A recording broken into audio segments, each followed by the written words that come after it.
안원구 전 대구지방국세청장님께서 대구국세청장 시절 차기 국세청장이라고 물망에 오르고 다들 그렇게 생각하다가 어느 날 갑자기 감옥에 가버렸어요.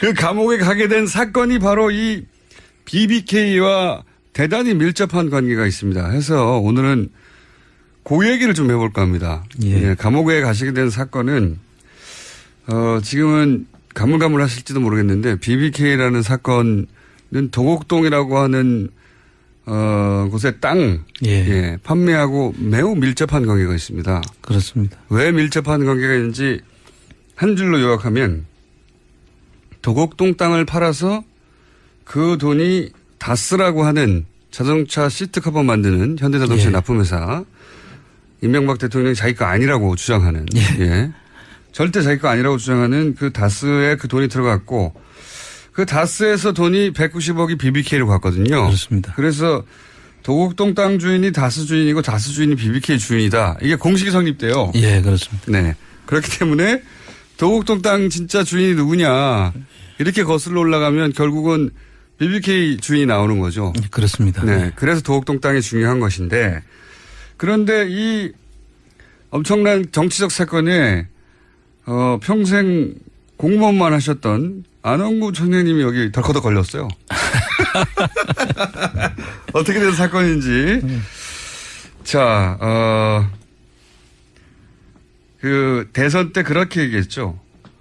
이명박 전 대통령이 내가 BBK 주인이면 대통령 그만두겠다. 네. 그런 말까지 했을 정도로 절대 부인했던 그렇습니다. 사건인데 그런데 이제 도곡동 땅 주인이 이명박 전 대통령이라고 하는 전표 그렇게 표시가 된 전표가 있었고 그거를 본인이 원하지 않았는데 봐버린 거죠. 그렇습니다. 원하지 않았는데 찾은 게 아니라 그냥 봐버린 거죠. 예. 그때를 좀 설명해 주십시오. 예. 그 2007년 한 7, 8월경으로 지금 기억이 되는데 한 10년 정도 됐죠. 됐는데 그 당시에 제가 이제 그 포스코 건설 그렇게 도곡동 땅을 산 회사가 포스코 건설입니다. 그 회사를 정기 세무조사를 하고 있었어요. 정기 세무조사. 대구지방국세청에서. 그 예정돼 있던 정기 세무조사. 그렇습니다. 그래서 그걸 조사를 하고 있는데 그 과정에서 갑자기 이제 그 조사국장과 조사과장 그다음 팀장이 저한테 급한 보고가 있다고 해서 제 방을 들어오게 됩니다. 그래서 이제 보고를 받아 보니까 지금 아까 이야기하신 그 전표 만 아니고 몇 가지 서류가 더 첨부된 도곡동 땅 문서라고 하는 게 이제 하드카바에 무슨 색깔이었습니까? 노란 색깔이었던 걸 기억을 하는데요. 하드카바에 그 위에다가는 도곡동 땅 165- 몇 번지 뭐 이런 식으로 세 개의 필지가 이제 기록이 돼 있고 그 밑에 중간에 왜 흰색으로 이렇게 돼 있지 않습니까? 저희가 전표를 본 적이 없어요. 그 하드카바 양식이 그렇습니다. 아, 하드카바 양식이 제목으로. 예. 그런데 그 밑에에 실소유주 해서 손글씨로 크게 땡땡 이명박 이런 식으로 돼 있었죠. 실소유주 이명박이라고. 예. 그래서 이제 제가 그때 그 서류를 보는 순간에 상당히 긴장을 했죠. 그 당시가 2007년도고 그 당시에는 요분 대선하고는 반대로 그때는 그 박근혜 이명박이 후보의 경선에서 이기는 사람이 대선에 나가는 이런 그 등식이 성립될 시점이었고 근데 이 문제로 인해서 이제 선거판이 완전히 바뀌게 되는. 그렇죠. 그때는 이명박 박근혜 후보의 박빙승부였거든요. 그렇습니다. 누구 한 사람이 삐끗하면은 누가 그 나머지 한 사람이 대통령이 된다라고 생각하는 그런 시절이었기 때문에 그런데 이제 그런 시절에 이명박 대통령 실소유라고 하는 땅이 본인이 절대 아니라고 부인했던 그 땅이 실소유라고 적혀 있는 문서가 하나 나온 거죠. 예. 그래서 제가 찾아서 본 게 아니고. 그러니까 억울하시겠어요. 아마 직원들이 그 밑에서 조사를 하다가 자기들도 심각성을 느꼈기 때문에 이제 절차를 밟아서 저한테까지 보고가 돼 있겠죠. 청장한테 달려온 거군요. 그렇습니다. 그래서 그 보는 순간 얼마나 긴장했겠습니까. 그걸 봐버린 덕분에 감옥까지 가셨잖아요. 그렇습니다. 그러면은 누가 썼는지를 모르시는 거죠, 당연히. 포스코 건설 당시에 이제 그 조사 조사를 할 수 있는 장부 더미를 예. 저희들이 이제 가지고 왔는데 예. 그 속에 있었던 문건 중에 하나였거든요. 누군가 준 게 아니고. 그렇죠. 그러니까 직원들도 처음에는 그걸 받아와서 그 내용을 보기 전에는 잘 몰랐죠. 예. 그 실제 그 내용이 뭔지도 모르고 가지고 왔다가 이걸 이제 가져와서 이제 정리를 하면서 보는 과정에서 그 문건을 발견하고 그 긴급하게 저한테 이제 와서 보고를 한 그런 과정이죠. 그게 그 포스코가 그 땅을 산 게 몇 년도입니까? 그 땅을 산 거는 95년도입니다. 굉장히 오래된 일이에요. 굉장히 오래된 거죠. 그 목격이라고 해야 되겠네요. 그렇죠. 목격하신 때로부터 12년 전에 땅을 구입했고 그게 아마 땅을 구입하면서 포스코가 이 땅 실제 주인은 그때 당시에는 국회의원이었죠 아마.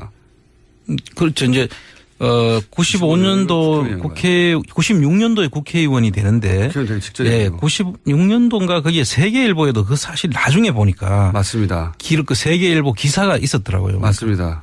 예. 그런데 이제 이게 사실 실소유주 논란이 있는 땅을 그때 팔았다 뭐 이런 얘기가 있었어요. 그렇죠. 예. 그때는 언론이 보도를 했어요. 예. 그렇습니다. 그래서 2007년도에 저희들이 조사 대상 연도는 2002년도 3년도였거든요. 네. 정기조사는 2년을 보통 조사를 하는데 그러니까 2002년 3년도 조사 대상인데 그 서류는 95년도 서류잖아요. 왜 거기 들어있었을까요? 그 저도 그 이해가 잘 안 됐는데 그 당시에 어쨌든 그 포스코 건설에서 어떻게 보면 자기들이 그 실소유주 논란이 한참 있었던 그때 김만재 당시 그 포스코 회장 하시던 분이 예. 그걸 실소유주 이명박 씨라는 이야기도 한번 한 적도 있었던 걸로 맞습니다. 나중에 보니까. 나중에는 부인했죠. 예, 나중에 부인했고 처음에는 그런 이야기가 있었는데 그 부분에 대한 자기 검증이 아니었을까 하는 생각도 있고요. 일부러 포스코 측에서 서류를 넣었을 수도 있고요. 혹은 뭐 그 내부에 양심적인 누군가가 넣었을 수도 있었고요. 그럴 수도 있습니다. 하지만 포스코에 되물어보지는 않으셨죠. 예, 되물어볼 수도 없었던 게 이게 한 사람이라도 밖에 더 나가면 네. 그 당시 국세청 입장에서는 정치 한복판의 해오리로 이제 저희들이 작용을 할 수가 있어서 그 정치판이 완전히 흔들리는데 그 한 가운데 우리가 들어가는 것이 상당히 두려웠고 공무원으로서는 절대 거기에 휘말려서는 안 된다.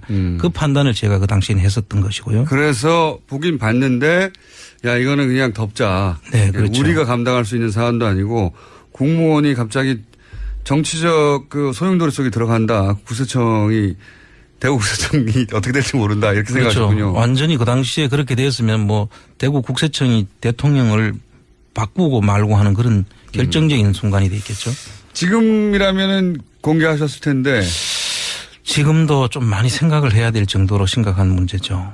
그다음 공무원으로서는 그렇게 하면 안 되는 것이거든요. 들어오셨겠습니다. 이와간 그래서 그때 같이 본 사람이 몇 명 됩니까? 그러니까 그 당시에 저한테 이제 보고를 들어서 한 사람이 국장, 과장, 이제 팀장이었고 그 밑에 또 반장도 있고 또 그 여러 사람이 있습니다. 조사를.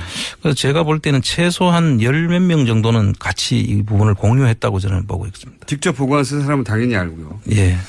근데 나중에 이게 문제가 됐을 때 이분들이 봤다고 하지 않고 부인했죠.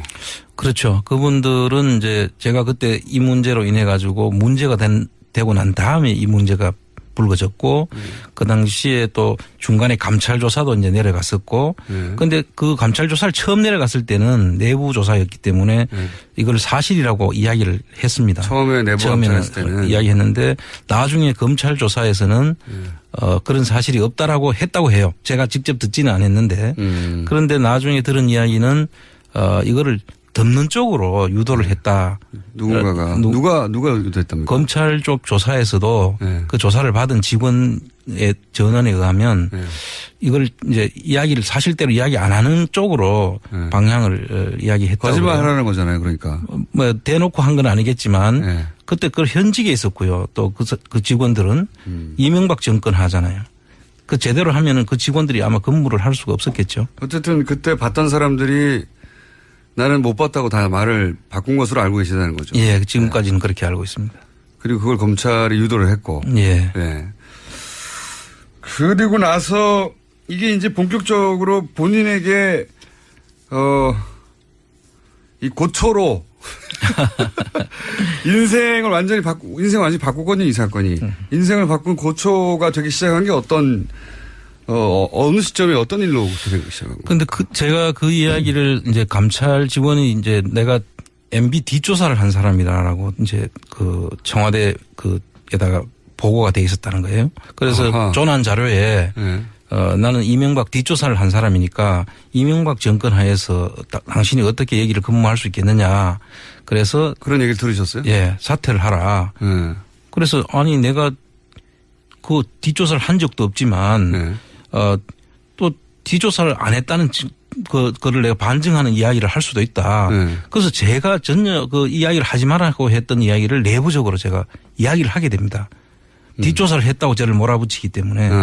뒷조사를 했다고 몰아붙임을 당해서 아니다. 난 뒷조사를 한 게 아니고 그런 지금 말씀처럼 자초지종을 말씀하셨겠네요. 그렇죠. 오히려 내가 본 사람이지만 내가 그거를 공무원이 정치에 개입해서는 안 된다고 해서 그걸 덮었던 사람이지 어떻게 내가 그걸 본 사람이냐. 내가 뒷조사를 한 사람이냐. 이렇게 이야기를 하고 난 다음부터 그걸 전부 다 방향이 바뀌어집니다. 오히려 내가 그런 본 사실을 가지고 내가 이명박 정권하고 맞설려고 한다. 제가 이제 누군가 음해가 시작된 거네요. 김대중 노무현 정부에 청와대에 7년을 근무했다는 것을 이유로 저를 완전히 그 이명박 정권에 이제 맞설려는 사람으로 이제 둔갑을 합니다. 그래서 계속 누가 그렇게 만든 겁니까? 당시에 뭐 여러 군데서 아마 작용을 했을 것 같고요. 그 당시에 이제 청장이었던 한상률 청장하고 저하고 대립 관계에 있었고, 그 다음에 이제 청와대 민정이 나중에 저를 또 국세청에서 감금하는 사건까지 벌어지거든요. 감금을요? 예. 네. 그래서 감금할 만큼 뭔가 험하게 안 생기셨는데 무슨 일로 감금당하셨어요? 글쎄 말입니다. 그때 그것도 그 직원들한테 수치스럽게 4명한테 내가 손을 잡혀가지고. 아, 그래요? 수사관도 아닌데 영장도 없이 그 국세청 간부를 그 빈 방에 12시간을 감금을 하고 핸드폰을 뺐습니다. 국세청 직원들을 시켜서요? 시켜서 국세청 감찰 직원들이 저를 그렇게 하죠. 그런 일을 겪으셨고 네. 그렇게 지역적인 일을 겪으셨네요. 그리고 나서 한편으로는 그런 얘기도 세간에 있지 않습니까? 한상률 청장이 본인이 국세청장이 되기 위해서 그 이전에 국세청장 1순위로 꼽히던 청장님에 대해서 이렇게 음해를 한 게 아니냐라고 하는 세간의 루머도 있었지 않습니까? 네, 그 당시에 한상률 청장은 청장이 돼 있었고요. 네. 이제 자기가 그 노무현 정부 정권에서 이제 청장으로 임명을 받은 사람인데 그 이명박 정부에서도 이제 다시 연임을 하려고 그렇죠. 연임 했었죠. 임명이 아니라 연임. 그래서 연임을 할 때 이제 저를 또 이용을 합니다. 그래서 연임을 성공하고 난 다음부터는 저를 제거하는 작업에 이제 돌입을 하죠.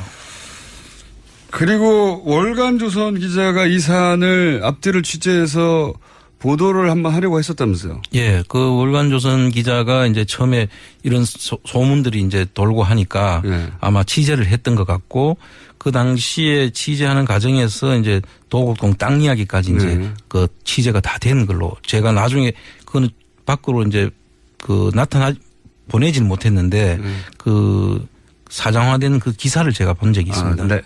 보내지 못한 기사를. 보내지 못한 기사를 보니까 이제 도곡동 땅에 대한 그 실체에 상당히 많이 접근을 했고 그 내용들을 이제 가지고 이거는 끝까지 그 사실을 밝혀야 되지 하면서 그걸 국세청하고도 계속 그 접촉을 했었더라고요. 그 어느 정도 가까이 갔던가요? 거의 사실에 만났는 것 같기도 하고 저 직원들을. 그래서 그 사실이라는 것을 알고. 실소유주가 이명박 전 대통령이라고 써있던 전표가 사실이었다는 걸 확인을 했던 것 같고요. 확인했다는 것 같고. 그리고 국세청이 이제 전방위적으로 이제 저한테 압박을 가해 올 그 시점에 그 전방 압박을 가하는 사람들하고도 다 인터뷰를 했더라고요. 그리고 나서 갑자기 미술품 강매 혐의로 체포되셨잖아요? 그렇습니다. 안한걸 청장님이 미술품 강매 혐의로 체포가 돼가지고 미술품 강매 혐의는 모두 무죄가 났는데 변호사법이 참 특이합니다. 변호사법 위반으로 2년간 감옥에 가셨어요. 그 기간에. 통상 뭐 나중에 알은 이야기인데 변호사법 위반으로 이렇게 그 실형을 사는 경우는 없다고 해요. 그리고 이것도 변호사법 위반도 정말 이해할 수 없는. 변호사가 아니신데 어떻게 변호사법 위반이죠? 이렇게 구성을 했던 것 같아요. 그 당시에 이제 친구한테서 돈을 빌린 게 이제 물론 집사람이 빌렸는데 빌리면서 이제 그 차용 증서도 쓰고 다 가지고 있고 우리가 빌렸다고 했고 수사를 빌려준 사람도 빌렸다고 했고 빌려준 사람도 빌려줬고 우리도 빌렸다고 했고 그게 다 미리 이제 다 이야기가 된 상황인데 다 있는데 계속 그 확인하니까 사실 자꾸 맞아지잖아요. 빌려준 거 맞고 차용증도 그 자기들이 가서 압수수색 해가지고 찾아낸 차용증인데 그 상대방 그 빌려줬다는 친구. 뭐가 문제가 된 거죠, 근데 이제 나중에 계속 빌려줬다고 하니까 그럼 안 주면 안 받으려고 했다라는 말을 그래서 기록을 받아내는 거예요. 안 주면 안 받으려고 했다. 그럼 그걸로 진짜 실형을 사신 겁니까? 예, 그렇게 지금 구성이 되어 있습니다. 대단한. 그 기자는 왜 월간조선 기자 기사를 왜 못 냈답니까? 그 당시에 월간조선 기자 이야기로는 그 기사를 쓰고 나갈락 한다는 것을 알고 그 당시 국정원 국장이 여러 번 찾아왔다는 거예요. 국정원에서 나중에 그 기자한테 제가 들은 이야기인데 국정원 쪽에서 그 기사화 하지 말라고 여러 번 이야기를 했었고 또 그 당시에 그 박근혜 파일이라고 하는 그 국정원 전 직원이 옛날에 그 작성한 분이 있습니다. 박모 씨라고. 그분이 자유총연맹에 있었는데 그분조차도 또 전혀 관계가 없을 것 같은 그분이 또 거기 찾아왔더라는 거죠. 그래서 그 기사화 못하게 여러 번 이제 막았고. 청와대에서는 청와대 그 대변인실에서도 그 청와대 대변인실에 있는 그 기자가 그걸 또 와서 아는 그 기자하고 서로 알고 지내는 사이인데 그 기사를 하지 말라고 이야기를 들었다. 청와대 대변인실에 있던 전 기자가. 그래서 아마 전방위로 아마 이 내용을 막으려고 했던 것 같습니다.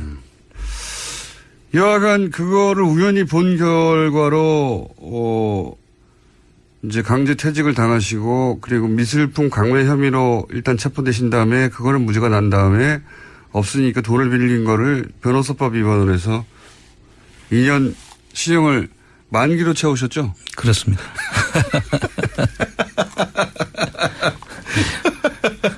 우연히 봤는데. 그렇습니다. 예. 네. 자, 그러면 다시 돌아가서 그러면 도곡동 땅의 실제 수유주는 누구냐. 이 문제를 그 이후로 이제 내가 직접 밝혀야 되겠다는 생각을 알 수가 없지 않습니까? 그렇습니다. 이게 사실 출발점이지 않습니까? 네. 도곡동 땅 아까 하셨듯이 도곡동 땅 주인이 그 BBK 주인이 되는 이런 등식이 성립되지 않습니까? 그런데 이제 최근에 그 주진우 기자가 또 그 도곡동 땅에 관련된 돈으로 190억을 투자를 했다가 50억만 받고 140억은 스위스 크레딧 은행에 있었는데 그걸 받기 위해서 총영사를 LA 총영사를 변호사를 BBK를 임명하고 BBK 담당했던 변호사를 임명하고 또 민정에도 그 밑에 있던 변호사 직원을 다시 또 민정에다 채용을 해서 그 일을 담당하게 해가지고 대통령이 있는 기간 동안 내내 이 BBK 관련 돈 그렇죠. 그걸 되찾으려고 했다는 거죠. 국가 기관을 완전히 사적인 자기 그 이익을 채우기 위해서 활용했다는 건데 그거는 있을 수 없는 일이죠. 절대 있을 수 없는 일이죠.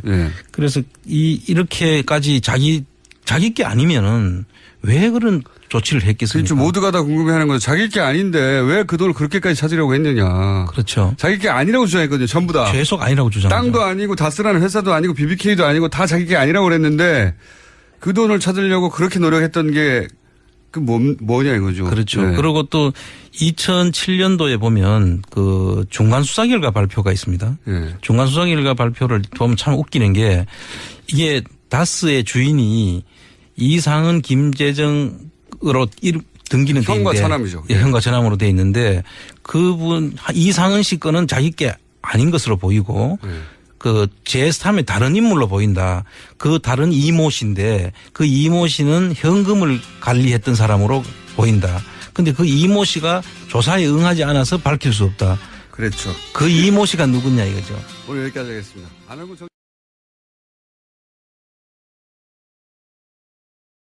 주인이다. 이게 공식이 성립돼요. 예, 그렇습니다. 네. 그렇기 때문에 도곡동 땅 진짜 주인이 누구냐 이렇게 거슬러 올라가면 결국은 BBK 주인이 나오는 거죠. 그렇습니다. 네. 그래서 도곡동 땅이 중요한 것인데 그런데 이 엄청난 정치적 사건에 평생 공무원만 하셨던 안원구 총장님이 여기 덜커덕 걸렸어요. 어떻게 된 사건인지. 자, 그 대선 때 그렇게 얘기했죠. 이명박 전 대통령이 내가 BBK 주인이면 대통령 그만두겠다. 네. 그런 말까지 했을 정도로 절대 부인했던 그렇습니다. 사건인데 그런데 이제 도곡동 땅 주인이 이명박 전 대통령이라고 하는 전표 그렇게 표시가 된 전표가 있었고 그거를 본인이 원하지 않았는데 봐버린 거죠. 그렇습니다. 원하지 않았는데 찾은 게 아니라 그냥 봐버린 거죠. 예. 그때를 좀 설명해 주십시오. 예. 그 2007년 한 7, 8월경으로 지금 기억이 되는데 한 10년 정도 됐죠. 예. 됐는데 그 당시에 제가 이제 그 포스코 건설 그렇게 도곡동 땅을 산 회사가 포스코 건설입니다. 예. 그 회사를 정기 세무조사를 하고 있었어요. 정기 세무조사. 대구지방국세청에서. 그 예정돼 있던 정기 세무. 그렇습니다. 예. 그래서 그걸 조사를 하고 있는데 그 과정에서 갑자기 이제 그 조사국장과 조사과장 그다음 팀장이 저한테 급한 보고가 있다고 해서 제 방을 들어오게 됩니다. 예. 그래서 이제 보고를 받아 보니까 지금 아까 이야기하신 그 전표 만 아니고 몇 가지 서류가 더 첨부된 도곡동 땅 문서라고 하는 게 이제 하드카바에 무슨 색깔이었습니까? 노란 색깔이었던 걸 기억을 하는데요. 하드카바에 그 위에다가는 도곡동 땅 165- 몇 번지 뭐 이런 식으로 세 개의 필지가 이제 기록이 돼 있고 그 밑에 중간에 왜 흰색으로 이렇게 돼 있지 않습니까? 저희가 전표를 본 적이 없어요. 그 하드카바 양식이 그렇습니다. 아, 하드카바 양식이 제목으로. 예. 그런데 그 밑에에 실소유주 해서 손글씨로 크게 땡땡 이명박 이런 식으로 돼 있었죠. 실소유주 이명박이라고. 예. 그래서 이제 안원구 전 대구지방국세청장님께서 대구국세청장 시절 차기 국세청장이라고 물망에 오르고 다들 그렇게 생각하다가 어느 날 갑자기 감옥에 가버렸어요. 그 감옥에 가게 된 사건이 바로 이 BBK와 대단히 밀접한 관계가 있습니다. 해서 오늘은 그 얘기를 좀 해볼까 합니다. 예, 감옥에 가시게 된 사건은 지금은 가물가물하실지도 모르겠는데 BBK라는 사건은 도곡동이라고 하는 곳의 땅 판매하고 매우 밀접한 관계가 있습니다. 그렇습니다. 왜 밀접한 관계가 있는지 한 줄로 요약하면 도곡동 땅을 팔아서 그 돈이 다스라고 하는 자동차 시트 커버 만드는 현대자동차 납품회사 이명박 대통령이 자기 거 아니라고 주장하는 절대 자기 거 아니라고 주장하는 그 다스에 그 돈이 들어갔고 그 다스에서 돈이 190억이 BBK로 갔거든요. 그렇습니다. 그래서 도곡동 땅 주인이 다스 주인이고 다스 주인이 BBK 그걸 봐버린 덕분에 감옥까지 가셨잖아요. 그렇습니다. 그러면은 누가 썼는지를 모르시는 거죠, 당연히. 포스코 건설 당시에 이제 그 조사를 할 수 있는 장부 더미를 저희들이 이제 가지고 왔는데 그 속에 있었던 문건 중에 하나였거든요. 누군가 준 게 아니고. 그렇죠. 그러니까 직원들도 처음에는 그걸 받아와서 그 내용을 보기 전에는 잘 몰랐죠. 그 실제 그 내용이 뭔지도 모르고 가지고 왔다가 이걸 이제 가져와서 이제 정리를 하면서 보는 과정에서 그 문건을 발견하고 그 긴급하게 저한테 이제 와서 보고를 한 그런 과정. 그게 포스코가 그 땅을 산 게 몇 년도입니까? 그 땅을 산 거는 95년도입니다. 굉장히 오래된 일이에요. 굉장히 오래된 거죠. 그 목격이라고 해야 되겠네요. 그렇죠. 목격하신 때로부터 12년 전에 땅을 구입했고 그게 아마 땅을 구입하면서 포스코가 이 땅 실제 주인은 그때 당시에는 국회의원이었죠 아마. 그렇죠. 이제 95년도 국회 제가 그때 그 서류를 보는 순간에 상당히 긴장을 했죠. 그 당시가 2007년도고 그 당시에는 요분 대선하고는 반대로 네. 그때는 그 박근혜 이명박이 후보의 경선에서 이기는 사람이 대선에 나가는 예. 이런 그 등식이 성립될 시점이었고 근데 이 문제로 인해서 이제 선거판이 완전히 바뀌게 되는. 그렇죠. 그때는 이명박 박근혜 후보의 박빙 승부였거든요. 그렇습니다. 누구 한 사람이 삐끗하면은 누가 그 나머지 한 사람이 대통령이 된다라고 생각하는 그런 시절이었기 때문에 그런데 이제 그런 시절에 이명박 대통령 실소유라고 하는 땅이 본인이 절대 아니라고 부인했던 예. 그 땅이 실소유라고 적혀 있는 문서가 하나 나온 거죠. 예. 그래서 제가 찾아서 본 게 아니고. 그러니까 억울하시겠어요. 아마 직원들이 그 밑에서 조사를 하다가 자기들도 심각성을 느꼈기 때문에 이제 절차를 밟아서 저한테까지 보고가 됐겠죠. 청장한테 달려온 거군요. 그렇습니다. 네. 그래서 그 보는 순간 얼마나 긴장했겠습니까. 지금.